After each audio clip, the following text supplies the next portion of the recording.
Hello, everyone. Welcome to Talks at Google. I'm Kevin Valk, and today we have Pete Holmes and Judd Apatow for Crashing. So let's welcome them.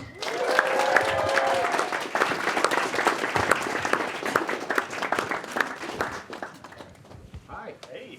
How's it going? Good. How are you? I'm good. I was Instagramming it. Oh. I Instagrammed our intro. Hey, there we go. Is that a competing company? It is. Fuck Instagram. I was Google photoing it. And it got 1 million likes. We appreciate the plug. Thank you. You guys are doing fine. Nice to be here. We're here to coast in your drift. You know what I'm saying? We need some of your love. Well, Crashing premiered just this past weekend on HBO. Awesome first episode. Oh, thank you. Loved it. So Directed by one Judson Apatow. Little known fact, Judd's short for Judson. Oh, I did not know that. I've been drinking a lot of green tea. I'm so sorry. A lot of this is going to be just for me. It's very semi-autobiographical in terms of the series and stuff. So almost like a Pete Holmes origin story. It is, yeah. Episode 1 is really great. You're a struggling comic. Terrible things are happening in your life. But can you tell us a little bit about what to expect after episode 1 in this season? Yeah. I think I'm going to enter a kung fu tournament to avenge the death of my brother. And that's a joke that didn't really work that well. What is that in reference to? Isn't it kickboxer? Anybody? Anybody over 30? Anybody? These upstarts, man. I should have done that joke just to you, Chad. It's just I thought you that and was me. Roadhouse. Yeah, Roadhouse, that works too.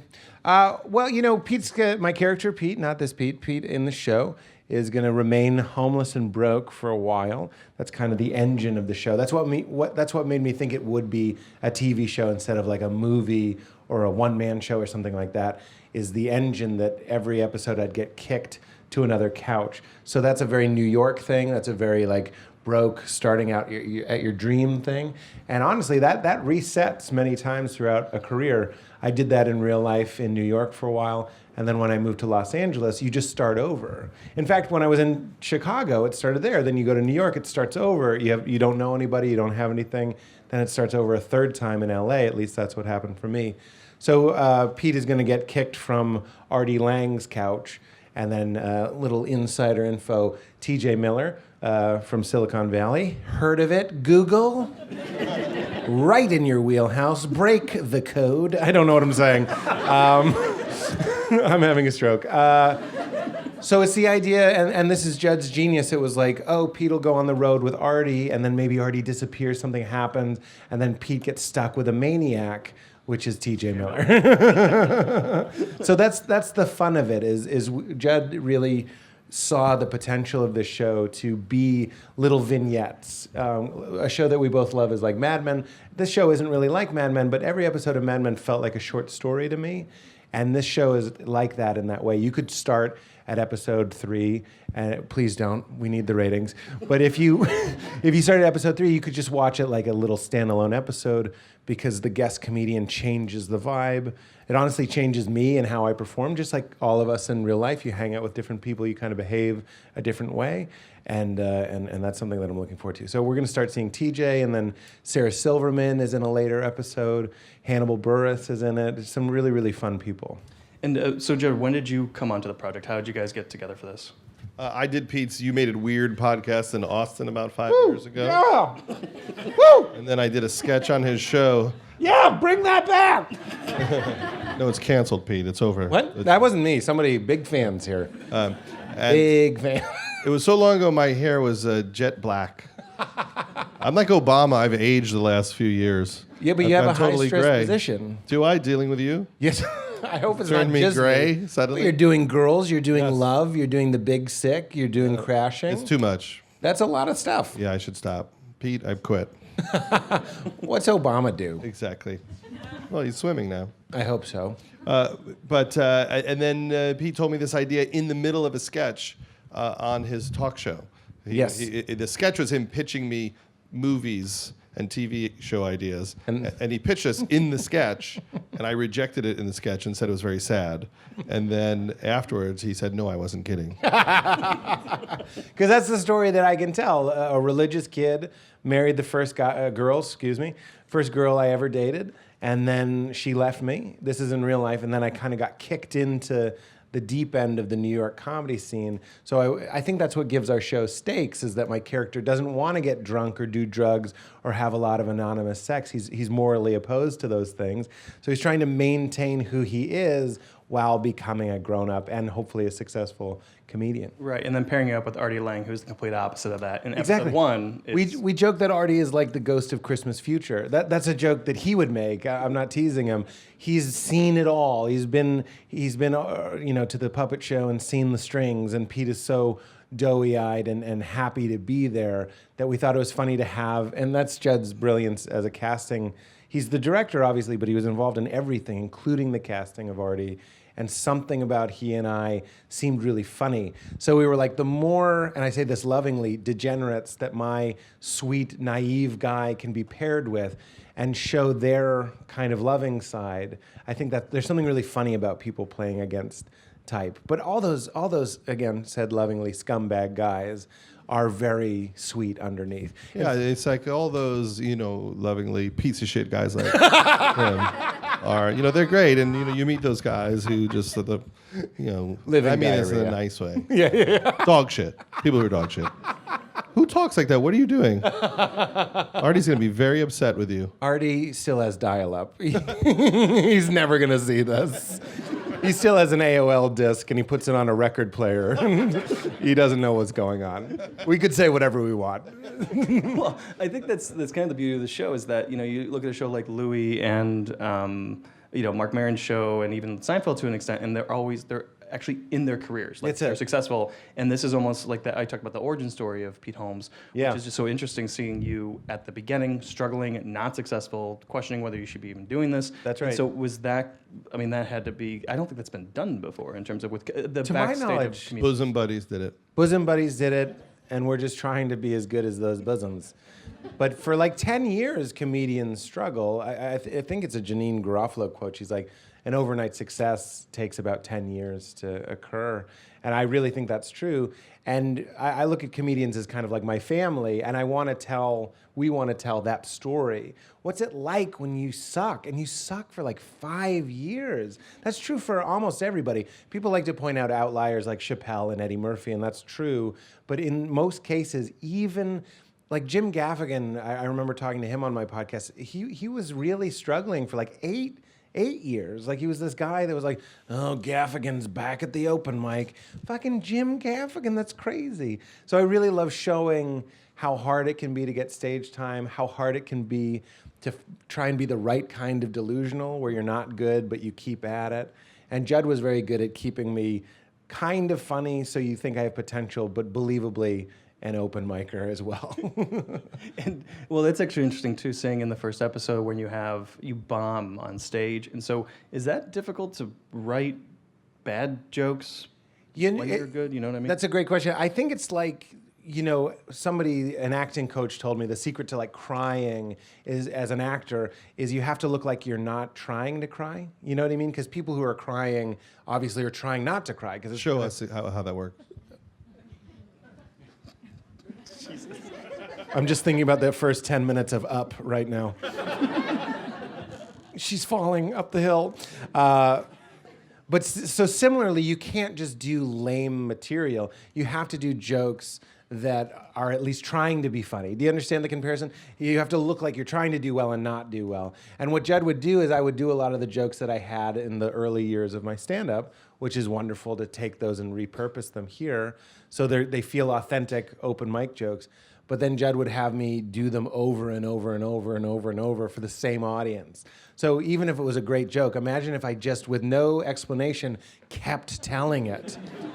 That's how he tricked me into being a better actor, because my mouth would get dry, my back would start to sweat, all those things, because you can't tell your brain, this is just for fun. Like, this is for pretend. Don't worry. Like, you just think you're bombing. So of all the things we did, we recreated emotional stuff of like a breakup, what it's like to get divorced, what it's like to tell your parents, and what it's like to bomb. The most painful thing by far was the bombing. And for you, Judd, when you were directing this, and you're known for letting people improv, was a lot of that on set with allowing people to, because you directed episodes 1 and 8. So was somebody Googled. So is that a big thing for you, allowing them to? I'm going to show myself out. Allowing them to just improv and be free. Like, what is your limit in terms of, do you get the shot that you want, or you just let them go free, kind of saying, this is the point we need to get to? Well, it depends on the scene. I mean, we always know what the intention of the scene is, what information we need to get out, what emotion we want, but there's always a lot of different ways to do it and to get there. So there's a scene where he's talking to Artie about wanting to be a comedian at this pizza place, and we wanted Artie to explain to him how hard it is to be a comedian and that it's not everything that he thinks it is. And we knew that if we just said to Artie, just tell him the truth, that Artie's so natural and funny that interesting things would come up. And that's like that scene, that's just how we did it. We did it all improv. And other scenes, it's just like, there might just be one joke where we think, that could be funnier. Let's play on that little space. But it's usually not everyone just, going nuts. There's a structure we're playing within. That's something that I definitely learned from Judd was he taught me that the hard thing is having it be real. And this is something that I think the great Gary Shandling taught you when you were working on Larry Sanders. Make it real and believable. And then it's not to be cocky, but the jokes are almost the easy part. Between the two of us, I mean, we've been doing comedy 30 years or whatever, combined. More than that, probably. And it's insane to think that we can just pepper in the jokes, but the hard part is it's like, is this what it really felt like when you were getting broken up with, or whatever it was? Is there anyone that you haven't been able to get on the show in season 1 that you'd like to bring for season 2? Yeah, I mean, one of the tricky things about the show, and one of the risks that HBO so graciously took was, you have to nail down a lot of guest stars. Typically, the reason, you guys know this, you're smart, is the idea you have 5 friends in one apartment. That's a very easy show to produce. You can bang out a bunch of episodes, do it in front of an audience, and make your millions. What we're doing is there's almost no reused sets. There's almost no fully recurring cast other than myself. So we did run into some difficulties being like, oh, this guy would be great. Oh, that guy's in Prague touring or whatever. You know what I'm saying?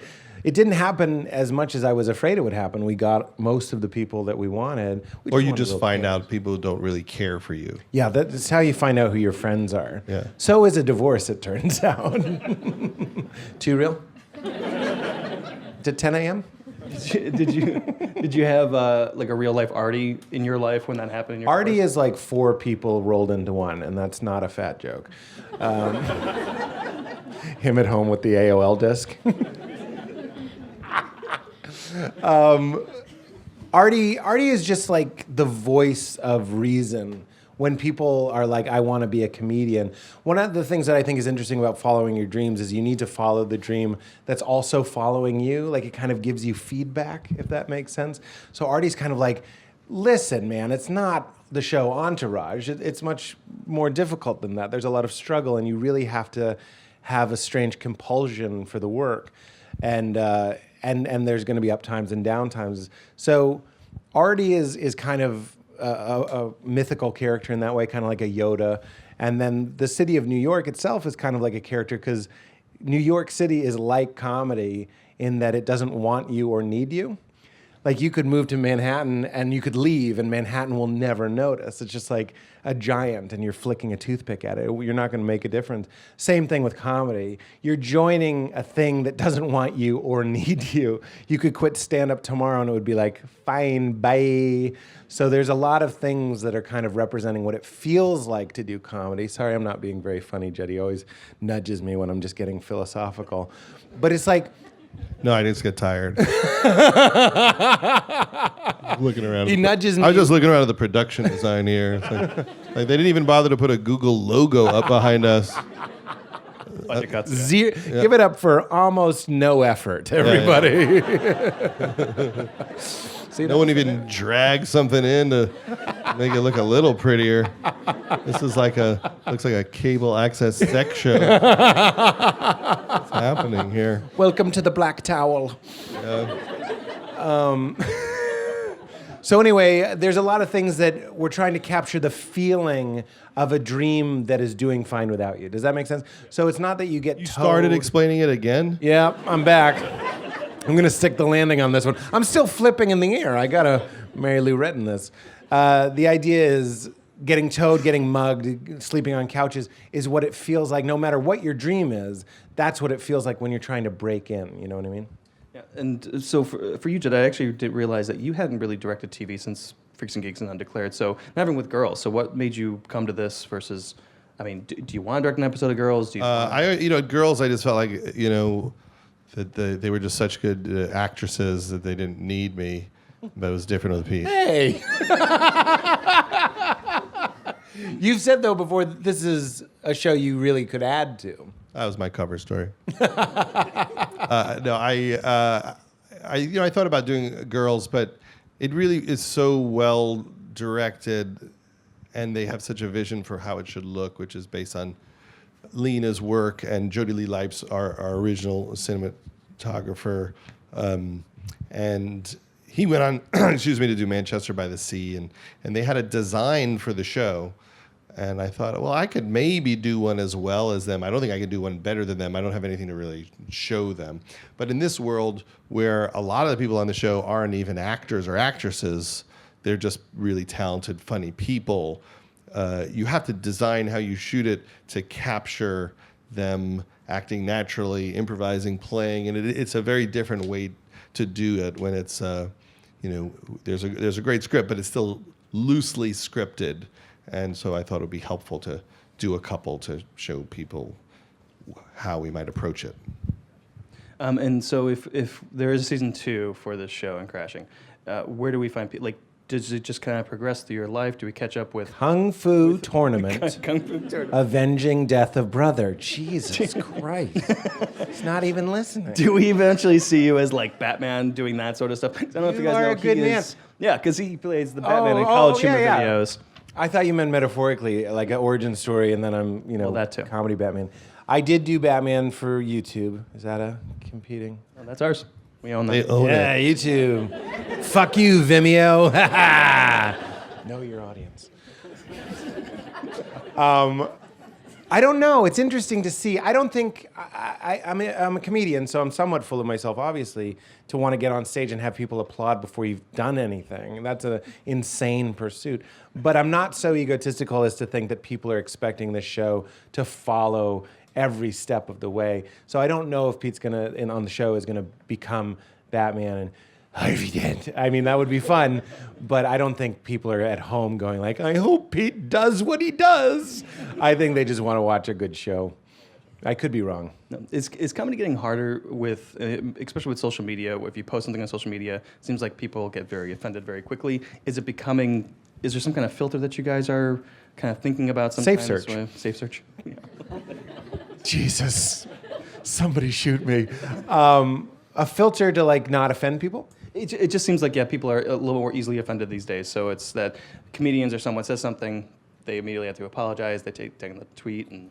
Well, I don't tend to get in trouble with that. And Judd, sometimes people get a little ruffled because you get political.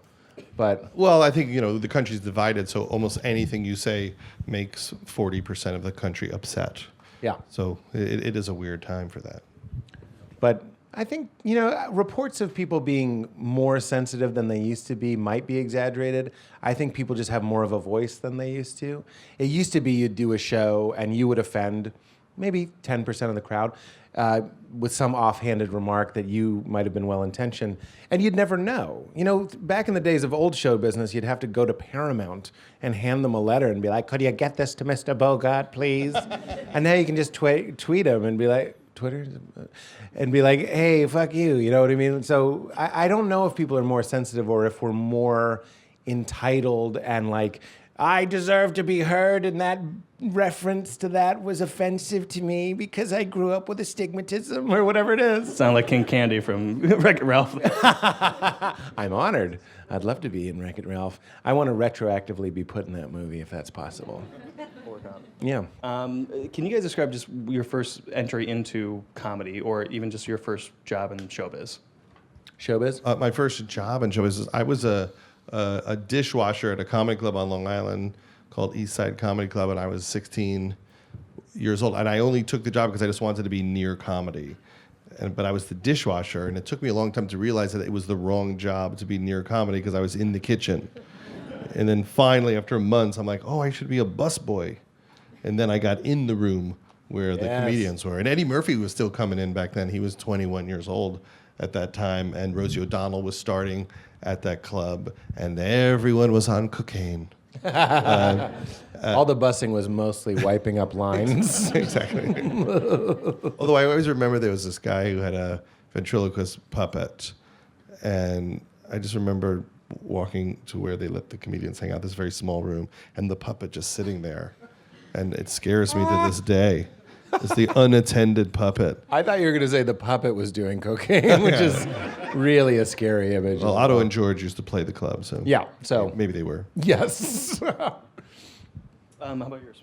My first showbiz job, as a Kenya, we do it on the show. It's something called barking, which is handing out flyers in exchange for stage time. It would be roughly like 4 hours for 4 minutes of stage time, which I don't know what that breaks down to, but yeah, it's 1-to-1. And I love you guys. We're looking for each other, and I love it. I would do it on McDougal and Third, which is the real corner I barked on for months and months and months. And when we shot the show, we did one episode that's just about barking, and we shot on McDougal and Third, which was really crazy. It's the same corner that like Sarah Silverman barked on, and she's in an episode. And so we're filming it. It was this wonderful reclaiming of a territory, and again, also representing our people, like comedians struggling out there, those weird guys trying desperately to give flyers to uninterested tourists. I mean, are doing it, it's not even for money. There's no cash involved. You're doing it just for the privilege of going up at 2 a.m. for the remaining 3 drunks. This is what I think is far more interesting than, to your point, the established comedian shows, which I love. I'm a huge fan of Louis and Maron, and of course Seinfeld. But I think it's interesting to show just how many times you have to get kicked in the balls before you can do that. Right, it's completely unexplored. I mean, that's so interesting because people just think that these are overnight successes, and they're just not. I mean, Louis he's been doing it for 20-some years, and Exactly. he finally, just in the past few years, has finally exploded. You know, For same sure. thing with Maron. So we'll take audience questions just in a few minutes if you guys want to start lining up. But what's some of the best and worst advice that you guys have gotten or heard in the years, maybe even when you were just starting off? Sure. The best advice was a Lewis Black quote where he said, most comedians make the mistake of being funnier off stage than they are on. And when I remember where I was when I heard that, because it was like, I was so convicted. I was like, oh my God, off stage I'm doing voices, and I was swearing. On stage I was being very straight. I was trying to be like a Seinfeld guy. And then slowly those two guys started to come together. And then Bill Burr told me when I started, he said, keep your head down, which I think is well heard these days. It's like, don't go around acting like you deserve anything. Just keep your head down and don't be a dick, which is huge. The number of times I've given people spots on stand-up shows that I'm hosting, or even sometimes spots on acting things like this, just because someone was there and was decent and didn't act like they needed or wanted anything. They just wanted to support the show. That was huge advice for me. And the worst? The worst advice? Try this blow. I didn't. That guy's dead. How are you, Judd? Well, Gary Shandling said to me, a couple of years ago, he said the only time you're not doing it well is when you're trying to be a comedian. Wow. And I thought that was good advice. I love that. There's nothing funny about trying. That's something Zach Galifianakis, sorry to name drop, but he was so kind to me, and he said, there's nothing funny about trying. Because I was trying to record a comedy album in 15-minute chunks, because there was this great show called Whiplash in New York that would let you do 15. So I was recording them all, and I was like, I'm going to blend them all into one superset. And he was like, don't try so hard. Just fucking relax. Effort is not funny. And that's the other great thing is you're not trying to make anyone laugh. You're inviting them to enjoy what you enjoy. It's just a perception shift that if you go out, that's what makes you nervous. I can't make these people laugh. You probably can't. Don't try. Just invite them to enjoy what you enjoy. Sometimes they don't RSVP and they don't come. That's fine. Fuck them. But you're doing your thing. And when is that not appealing? All the people that we like are just doing what they do authentically. And I still have bad shows, so it's not like it's foolproof. But at least I'm not up there sweating, trying to think like, well, I should do beard humor for this guy. No, I'm going to do what I want to talk about. This guy has a beard. Can we get an insert of this guy?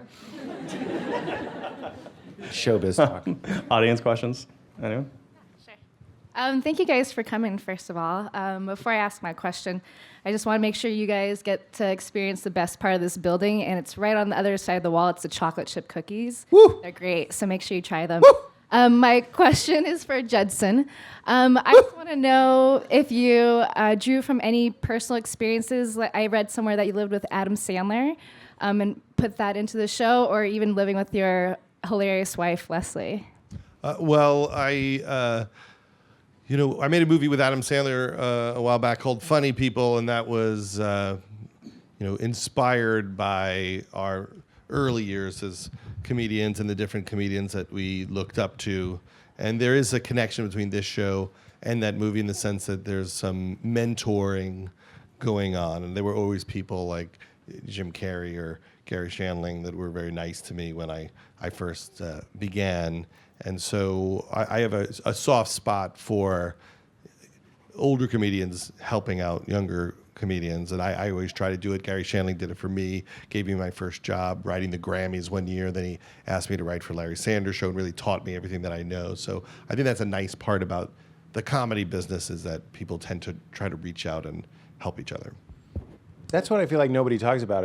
That's my experience as well. It wasn't Jim Carrey and Gary Shandling, but it was Kumail Nanjiani and TJ and all these wonderful people. I think we get a bad reputation for being backstabbing and social climbing and all this stuff. And there's some of that. But it's fun to do a show, not just to try and be sweet, but that actually reports on the true sweet underside of some of these piece of shit. I say this lovingly, pieces of flaming dog shit, assholes. Well, I think you hear a lot of, and not to bash SNL, but you hear about on SNL it's very competitive there, and so it was nice to see kind of a kinder side of the comedy scene. Where, letting people crash on your couch. Whenever I read an SNL like oral history or something, I'm like, why? Why is it this way? Be excellent to each other. So, that's a long line. Let's keep it moving. Do you both think that it's important in some regard for being a great comic to be miserable or have some sort of period of misery in your life? I think it can be helpful to have a period, but I don't think that's a funny period. I think that's a misconception, and I think you probably know that, which is why you asked, is when I was really getting divorced, I said to John Mulaney, who was a dear friend, is a dear friend, and I was like, shouldn't I be funny? Isn't that what's supposed to happen? I'm depressed and I'm going out. Aren't I supposed to have all this angst that's going to be alchemized into hilarious routines? And he was like, pain gets in the way, which is which is true. Which I think it's nice to have something to give you a little dimension just as a person. And anything that helps you as a person is going to help you as a comedian. But I don't necessarily think it's necessary. I always look at like Robin Williams and even myself. I got divorced, but for the most part, things have been okay, And I don't think you need to suffer in order to be hilarious, but it can help. It can help a little bit. Hey, I saw the first episode, and I really loved it. Oh, thanks, man. First of all. But this is not exactly about the show. I kind of want to know what Pete thinks about the 7 planets that were discovered today. Oh, my God. The horoscopes are all fucked up now. I thought I was a go-getter for all these years, but I'm shy. I just found out I'm shy. I heard about another. They added a astrological sign. It has a really terrible name. Does anyone remember what it is? There's a new sign. It goes in between Capricorn and Sagittarius, and what's it called? Yeah, Ophiuchus? Yeah, she made that up. But so then, but I never believed in all that stuff Yeah, sure. because I just saw like everyone born in the hospital that day can't be the same, Yeah, I understand. and I wonder It's more fun to believe, though. if Nancy Reagan was alive, would she feel bad that she gave so much advice to her husband based on the astrological signs? Well, what are the details? We found 7 Earth-like planets. Yeah, and they're relatively close. Really? Yeah, 40 light years away. Whoa. Only the people in this room understand that. I know, you just watch me pretend to know what a light year is. Wow. Only 40? This is 40 light years, man. Little Apatow humor. I think that's amazing, man. I'm somewhat concerned that it'll just encourage us to keep like farting toxic waste into this planet. It would almost be better ecologically to be like, we don't have a plan B. But at the same time, I wonder what raspberries taste like there. And what are they called? It's probably some Dr. Seuss shit. So, very exciting, obviously. I don't find it exciting at all. Because you look up and there's just so much stuff up there. And Yeah. it was like, there's 7 more. Like, all right. Well, we don't know if there's life on them, right? I mean, that would be really... We're looking for life. The Scientologists were correct. We're the Thetans. We'll send Matt Damon. And I just want to know if that means 7 other Jesuses redeemed the sins of those planets. That's what I want to know. Yes, ma'am. I do stand-up comedy, and I started in New York. But apparently, I'm not brave enough to pursue my passion in that, and that's why I'm still here. And I bet you've seen, a lot of comedians who, try to decide between, have a busy job, but also have passion for comedy. And I've seen a lot of, like, every successful comedian I know give themselves 100%, 1,000% to comedy, even to try to make it. So my question is, do you have any advice for people who have a busy job but also have a passion for comedy? Besides the obvious advice, don't quit your day job. That I already know. I was going to say, don't quit your night hobby. Because I think that's a very noble thing. It's really a question of like, what are we after? I think a lot of times we think we're after money and fame and some sort of success that you can tell your parents about and really print out and frame and hang on your wall. But at the end of the day, I really think we're all after a fulfilling life. So if it's something that you do, even if you are tired and busy from your work, I don't think you should beat yourself up for not being someone who quits and just goes full in, because you really can interact with it in this way that you're interacting with it now, which is how you're doing it, and listen for the feedback. Because you'll know, comedy is alive, and it will tell you, hey, quit your job, or hey, maybe do more sets, or hey, maybe don't quit your job, but take that Friday off so you can work the weekend at the Cleveland Improv. You know what I'm saying? So we don't have to go, oh, I'm not rich and famous, and I don't have a million Google Snapchatting followers. But like, what is success is really the question. Isn't it beautiful that you have a thing that you can get up and have people listen to you and affirm how you're feeling? And even if that's 12, I don't mean to be all Tony Robbins right now, but I'm just saying, even if that's 12 people at an open mic, that's what we're all after. You're like, I'm stuck in here. What's it like to be stuck in there? And when you can laugh together, that's a successful thing. I'm going to start crying. So have fun and hang out with people that you admire. That's what I would say. Don't hang out with the people that are anxious and worried and hateful of the other people. Find the good group and do what they do, honestly. It's nice to have people that are a little ahead of you to your left and your right so you can follow their lead. That's all I did. So good luck. That's what you're doing with me right now. How do you think I got here, man? I was like, hey, Judd, I heard you like cupcakes, and then here we are. Thanks again so much for coming. My question's for both of you. I'm going to answer it, though. With all the different avenues that there are for comedians right now, whether it's short videos on the internet, traditional television, movies, and stand-up, podcasts, whatever it may be, which is your favorite that you like to go to that kind of allows you to express your voice the best? For stuff we're creating, you mean? Yes, stuff you're creating. I'm a big believer that things want to be things. Like, again, I don't mean to be all philosophical again, but it's like certain jokes want to be certain things, and it's our job to be kind of quiet enough to respect what those things want to be. Like, I used to draw cartoons for The New Yorker. It's because I would think of these sort of New Yorker cartoon jokes, and instead of forcing those to die on some online platform that wasn't correct, instead I would submit them to The New Yorker. Or if something wasn't a New Yorker cartoon, because that's a very specific voice, it would feel like an internet short, and we would upload that. And it was about honoring what the idea wanted to be. And the good news is all of them feel like stand-up jokes for the most part in some way or another. So I don't really have a favorite, although I think it's stand-up. You really can't beat.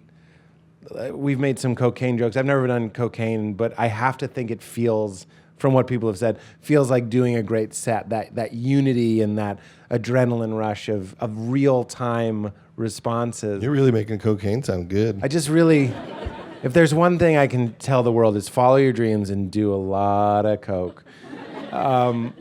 But there is something about, we made this show and it's been 2 years in the process, and you can watch it right now on hbo.com/crashing, which would be great if we could help the ratings and help me keep my dream job.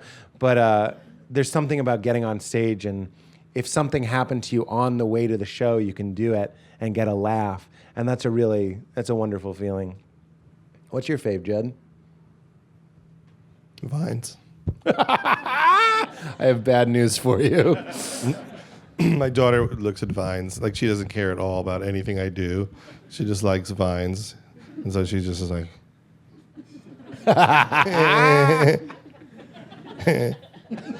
That dog has a knapsack. For hours. She's so happy. But Vines are gone now, right? Yeah, they're gone. They're gone. So what replaces that? Snapchat? I like the 6-second limit. Yep. They did a funny prank on Funny or Die. I work, with Funny or Die, which was, they had this thing, what would they call it, like snips or something? And it was the new Vine, but it was 2 seconds. And people really believed it was real for way too long. Wow. Yeah. That's hilarious. How long does it take to put a knapsack on a dog? You can get that across in 2 seconds.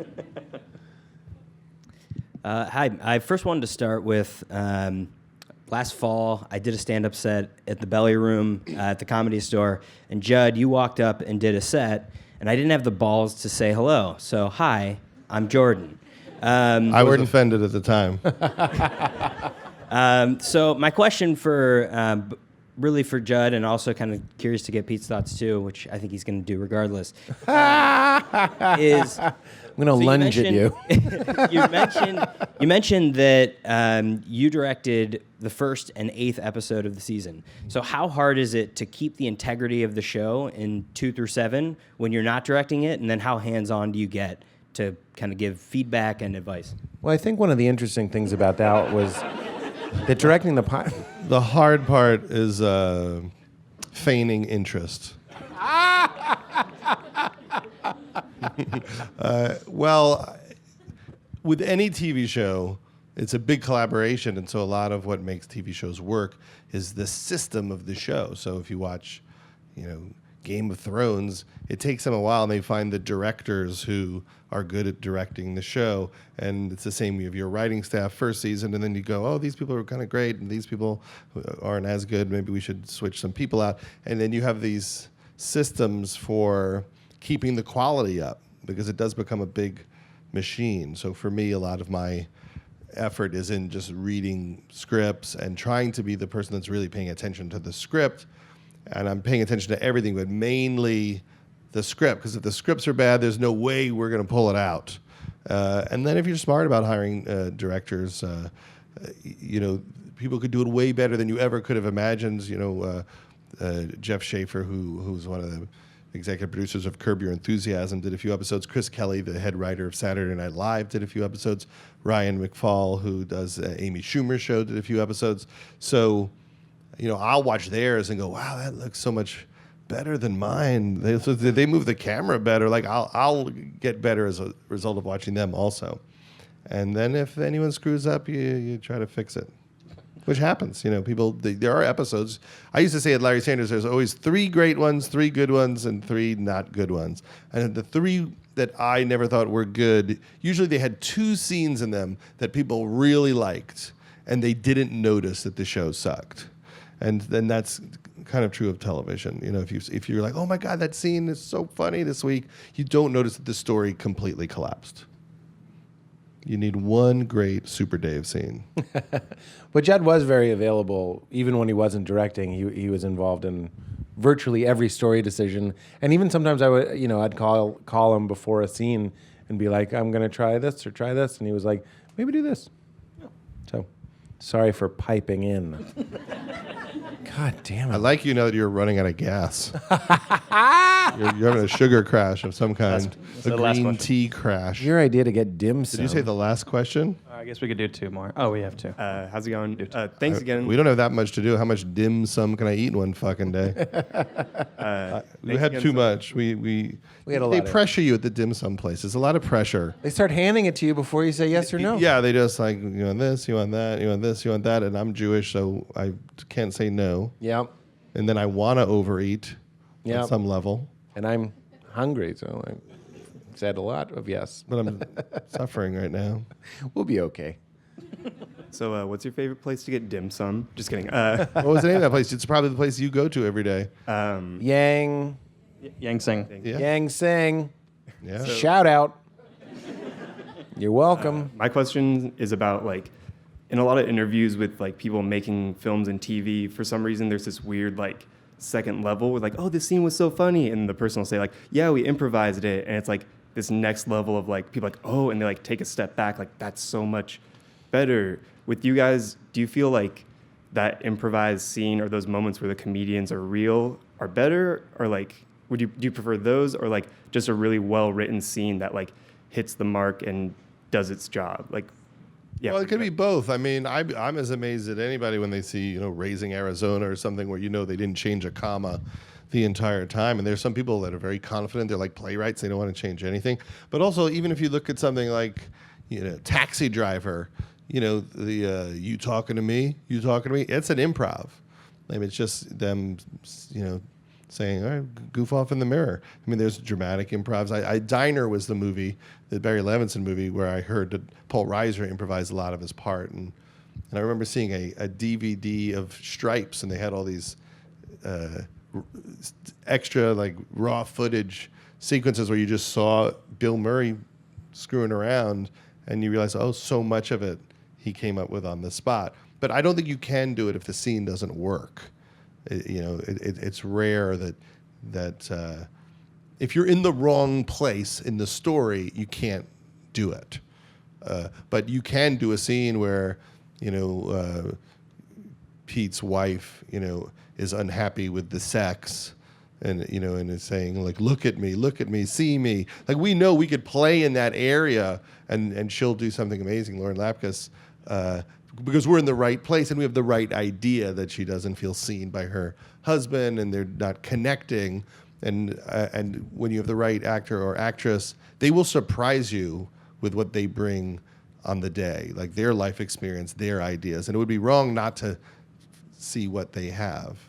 And Judd does rehearsals to that effect. That's a big part of his process is you have the script, but then you rehearse, and then the rehearsal almost takes over the script. There'll be a new version of the script after the rehearsal. I remember one of the lines that makes me laugh in the pilot is she says, bite my neck, and Pete says, I don't want to bite you, you're my best friend.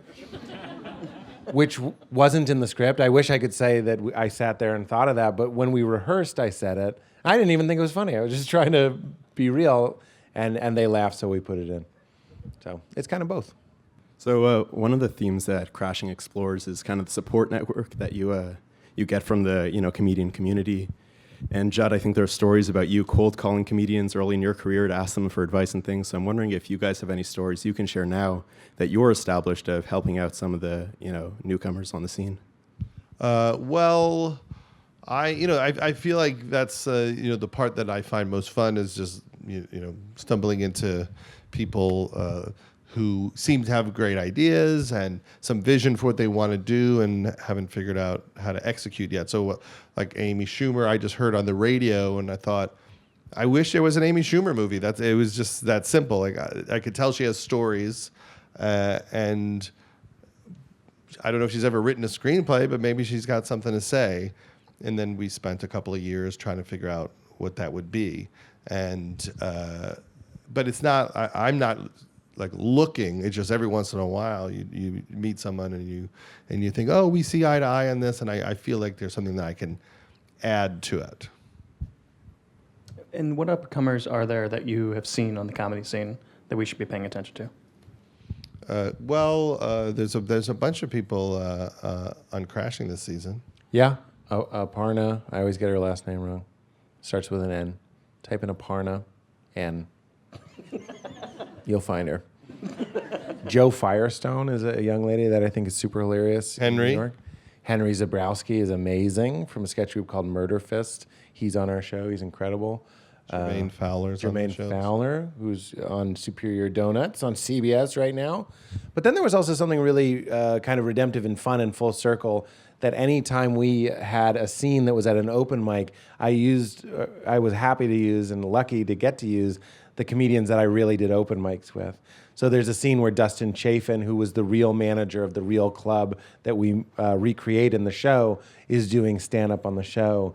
And that was a really nice moment for me and for him to get these guys on the show. It's a little Easter egg just for me, but that's the sort of thing that I've seen happen in the comedy scene time and time again is somebody gets something and it's kind of good for the scene. There really is kind of like a trickle down in comedy.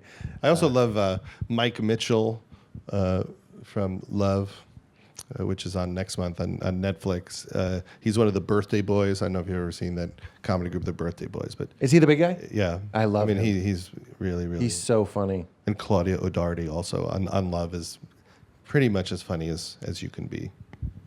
Well, Crashing is on Sundays on HBO, and then you guys have the Crashing Comedy Tour that you guys are on tour with Hardy Lang. Yeah, we're doing a concert tonight here in town at the Herbst Theater, which is sold out, but all the money goes to 826 Valencia.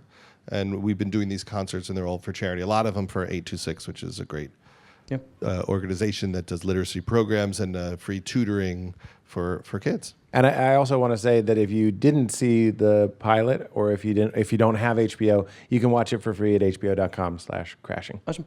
Great. Thanks so much for being here, guys. Thanks, Thank guys. you.